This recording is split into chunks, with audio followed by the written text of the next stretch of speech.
دې موبایل په موږ کې دوې خبرې ورکې کړې دوې خبرې یو وسیله رحمي قرابت چې کوم دا یې زموږ د منځه وایستی ورور د ورور سره نه لګېږي ورور د خور سره نه لګېږي ورور د پلار سره نه لګېږي ځه پسې هله هله هله هله چې څونه تا ته نږدې ده هغه ستا نفرت چې دی هغه کېږي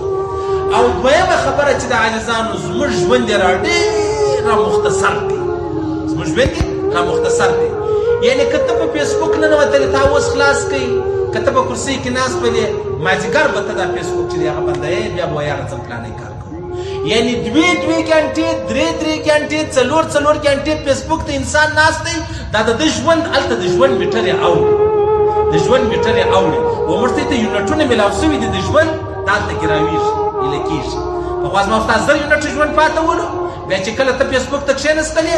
نو چې ودې کتل 800 یونټه ستا هغه پاته دي 200 یونټه چې د هغه ګراو سوي دي او په دغه 200 یونټه کې تا د الله رب العزت پر مبرداري ورسره نه ده کړې د دغه 200 یونټو به بیا ستا دپاره سزا چې د زما او ستا دپاره سزا هغه جهنم دی هغه بل شی نه دی عزیزانو قرابت څنګه ختم شو دا سپین ږیري خلک عزیزانو اوس هم پر یارانو ګرځي پر زړو قریبانو ګرځي پر خوندو ګرځي پر ورونو ګرځي هغه وجه څه ده هغه وجه دا د هغه فیسبوک نه لري دې شي سره تعلق نشته هغه زوړ دین هغه زړې خبرې و دې ته ورپاته دي که نه نوی نسل تباه و برباد شو عزیزانو تباه و برباد واده والا هم تباه برباد غیر شادي شده هم تباه برباد کور والا بیا په فیسبوک دی په فیسبوک دغه ژوند دی عزیزانو والله العظیم د سپی ژوند ډېر پرشو دی ډېر پرشو دی عزیزانو یو سړی وایي شکر دی یار زما کور والا فیسبوک نه پېژني لري دا زموږ دی دا اوس زمانه ده راروان نسل ته خالي ګورئ عزیزانو راروان نسل ته تاسو ګورئ داسې مردار بېکاره زمانه شوله یو سړي راته وویل مولوي صاحب واده مې دا زما ملګری دی واده و چې واده یې و نو بیا وراره چې را روان وي نو کور والا هم نو موږ ته یې ناوې بولو بیا د بې د ډېره معافي عزیزانو نو هغه هم په خپل موټر کې راسپاره ده یا به ورونو یا به پلار یا به چا هر څه اچولم نو زه هم په موټر کې راناست ولم پر لارې ما او دې میسیجان سره کوم پر لارې ما او دې میسیجان سره کوم دا په موټر کې ناسته ده شاید ژړل بیا هم چې دا راودېدله او بیا په موټر کې ناسته یې نو خو ډېر دا زموږ دې دپاره زموږ دې ښځې به څونه منډې راواخله او دغه رقم اناګانې راواخله څونه پریشانه ولې چې خدایه پرېدې کور له ودېږې پرېدې جهان لره ودېږې پرېدی خاندان دی زه به څه کوم څوک به یې څنګه به یې ژوند تر دغه ځای راورسېدی عزیزانو چې په ښځه کې دومره بې شرمي او بې حیایي پیدا سوله نو ستا څه فکر دی پر اولاد باندې څونه اثر او چې دا خود دا هلک دا واده کوي دی د خپلې کور والا سره دومره بې شرمي او بې حیایي کوي نو ستا څه فکر دی دې ژوند بیا را روان ژوند به د دې سره کوي تباه ژوند دی که نه دی موږ د فیسبوک داسې تباه و برباد سپین ږیرو شکر ادا کوي تر ځوانانو ابن جوزي مولوي صاحب فرمایي ستې سره الله ډېر ښه هغه دا ځواني مې هم ولیدله سپین ږیرتوب مې هم ولیدی د ځوانانو د نه د معلوم سپین ږیرتوب ووینې که بیا نه ووینې دې سره الله ډېر احسان وکړي او بیا تر هغه دا و چې کوم مردار منحوس ژوند دی د انسانانو تر دې هم ته خدای پاک وساتله ښه د کلمې ښه هغه زوړ تکدان هغه زړې تسبې هغه زړه لکړه هغه زوړ دسترخوان هغه زړې خبرې هغه زاړه متلونه مې تر اوسه یاد دي په نوي ځوانانو کې یو شی نسته در په دره تباه او برباد خانه یې خرابه ده تبلیغي په چیله کې ورته جوړېدلی دی فیسبوک ته مولوي صاحب په خپله کمره کې جوړېدلی دی طالب جان په خپله حجره کې جوړېدلی دی مجاهد په خپل سنګر کې جوړېدلی دی ستی خو به موږ درسه نه یادوو تی درسه نه یادوو یا دا دغه حال دی عزیزانو داسې تباه زمانه ده نو ځکه به بیا منافقت د رښتیاو په موږ ته کېږي منافقان به یو په لمانځه کې یو رقم یې چې د باندې ووتل دا هغه دوکاندار به یې چې په اول صف کې ولاړو 2 نمبر شی به په 1 نمبر خرڅوي دا هغه سړی دی د ښه په خبر دی چې دا ایکسپیر شی دی بیا یې و ناولده سړي ته ورکوي ښه تا په اول صف کې لمونځ نه وکړي نو والله بالله تله منافق قسم په خدای منافق ټیک سلو دا څونه غټه خبره ده په لمانځه سړی نه خلاصېږي په ظاهر یو رقم یې په باطن کې بل رقم یې په مسجد کې یو رقم یې په بازار کې بل رقم یې دا جلا خبرې دي عزیزانو ډېر دروند ژوند دی ډېر خپه انسان پخوا بس دی په یاد سپین ږیري خلک ته یې د موږ ته د کیسې کوي چې موږ په میاشتو هم کټو نه لیدله بس یو چکۍ به وله ډوډۍ به په غوړه کړله شلومبې او ډوډۍ به مو خوړلې بس شکر الحمدلله ژوند به تېرېدی ټي وي نه ولو ډرامې نه وې فلمان او د سهاره څه تر غرمې دی څنګه تېروله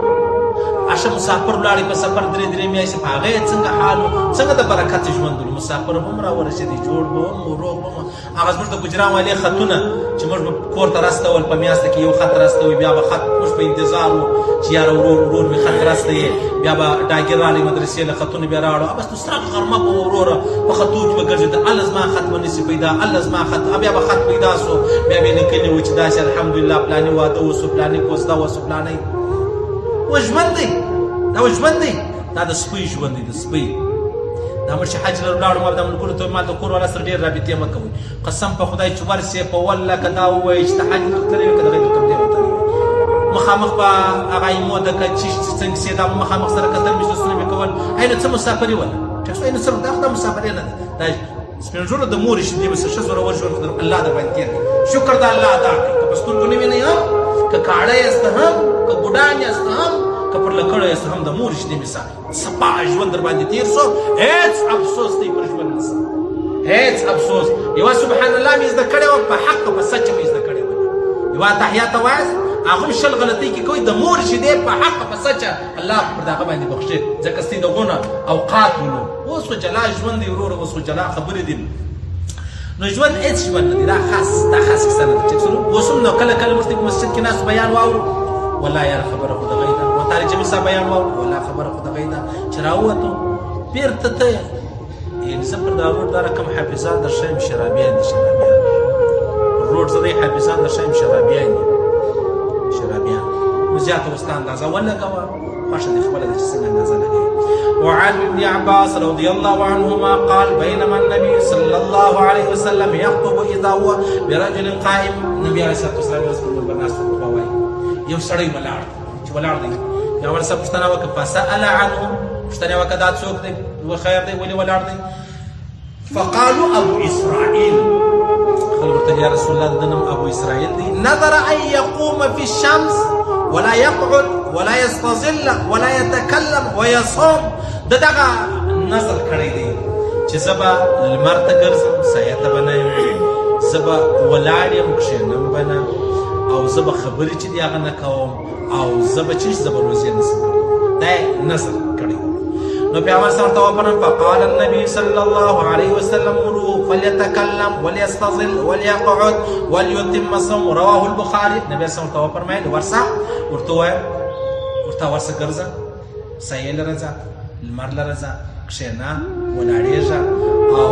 خبرې کوه یوه خبره ویصوم روزې پوره کړه د روزو چې کوم نظر تا کړی دی هغه پوره کوې اوس روزه کې هم دا دی د ورځې روزه ده د شپې بیا روزه چې د هغه نشته یعنې ګوره الله دونه مهربانه ذات دی دا دین یې پر ما تا په زوره نه دی ایښی اوس یو سړی راولاړ سو نظر یې وکړي په خطا کې چې یاره زه به ګرد عمر مطلب چیش کوم زه به لمر ته ګرځم الله فرمایي پروا نه لري هېڅ پروا نه لري ورسه بېرته لمر ته وګرځه ټیک شولو ټیک دی قسم دی کفاره ده هغه به بلکل دی 3 ورځې روزه ونیسه پروا نه لري لیکن الله رب العزت ما او تا ته دین څنګه اسانه کوي ما او تا ته دین ډېر اسانه کوي خو منافقت په موږ کې بیخي ډېر دی بیخي ډېر دی ډېر اول زه دا یعنې دا زه اوس ګپه نه درته کوم یا زه به وایم چې یاره زما مبتدیان وایي دا ډېر بزرګ ملا دی والله الله ګواه دی الله په دې خبره خبر دی چې ته دا خبره کوم نو زما دغه حال دی اغا صاحب پیر صاحب مولوي صاحب مفتي صاحب ټیک شولو په محراب کې هر لمونځ په جومات ته کوم دا شاته چې کله کله طالب لمونځ راکوي زه ولاړ یم شاید دا لمونځ ګر څه خوند نه راکوي ټیک شولو زما دغه حال دی نو اوس به ستې بیا پوښتنه وکړو ستې حال څنګه دی ستې حال د خپله ځان سره حال مې څنګه دی وعن ابن عمر بن الخطاب رضي الله عنه قال قال رسول الله صلى الله عليه وسلم من نام عن حزبه من الليل دا بیا بله خبره ده بس بیا کماله خلک لږ دی غیر حاضرین په مابینځ کې وکړي بېرته خپل ځای له راتلل څه ټیم لګېږي خو عاجزانو خبره دا ده د خدای دپاره که فیسبوک لرئ والله العظیم تباه و بربادي کاست تباه و بربادي کاست یوه الله ووایه ور الله 15,000 کاله عمر الله تا ته درکړي دا ټوله دنیا او بادشاهي به تا ته درکړي د قیامت په ورځ دا یو الله به معلومېږي دا نور به ګرد میټاو سوي یې د یوه الله به الله حساب درکوي او د دې نور به ته حساب درکوي دعوت والا وایي موږ په مسجد کې وخت تېر کړو د دې حساب الله راکوي ټیک شو الله یې راکوي نو اجرونه دي خو او د مسجد په هر چې موږ ژوند تېر کړو د دې حساب موږ الله ته ورکوو نو هغه حساب ډېر خوند کوي چې الله رب العزت یې موږ ته راکړي ټیک شو او چې ما ته یې الله ته ورکوو دا ډېره ګرانه خبره ده خیر الله دې مې پرده وکړي الله دې د منافقت وساتي الله دې د منافقت مرګ موږ ته نه راکړي الله دې د منافقت پر حال باندې موږ نه وژني الله دې پر لا اله الا الله محمد رسول الله الله دې پر قرآن پر سنت موږ ته ژوند را نصیب کړي الله دې ویل اورېدل قبول منظور وګرځوي الله دې ماخره خاتمه پر ایمان کړي